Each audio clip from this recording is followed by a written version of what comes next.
வார்த்தையால என்ன கொல்லாதீங்க. நான் உன்னை கொல்றதுன்னா அது தற்கொலை மாதிரி ராதா. என் இருதயத்தை நானே அழிச்சுக்கிற மாதிரி.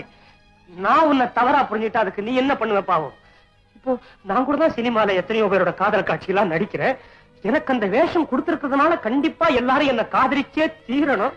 அதுக்கு போய் நிஜமாவே அவங்க எல்லாம் என்ன லவ் பண்றாங்கன்னு நானா நினைச்சுக்கிட்டா நான் எவ்வளவு பெரிய முட்டாள். அது என் சொந்த வாழ்க்கையிலே நிரூபிச்சிட்டேன் பாத்தியா? உங்க ஏமாற்றத்திற்கு நான் தான் காரணம். இதை நீங்க மறந்துடணும். நிச்சயமா மறந்துடுவீங்க, எனக்கு நல்லா தெரியும். இது எப்படி தெரியுமா இருக்கு? ஒரு டாக்டர் கிட்ட ஒரு நோயாளி போய் நான் பிழைச்சுக்கணும்னு கேட்டானா, அதுக்கு டாக்டர் சொன்னாராம், என்கிட்ட வர்ற 10 கேஸ்ல 1 கண்டிப்பா பிழைக்கும். ஏற்கனவே 9 பேர் செத்தாச்சு, நீ 10வது ஆசாமி, அதனால பிழைச்சுக்குவே அப்படின்னு ஆறுதல் சொல்ற மாதிரி இருக்குல்ல ராதா. நான் ஒரு முடிவுக்கு வந்திருக்கிறேன். உன்னை மறந்துறதா நான் முடிவு பண்ணிட்டேன். இன்னொரு பயங்கர முடிவு ராதா. ஏன் இப்படி எல்லாம் பேசுறீங்க?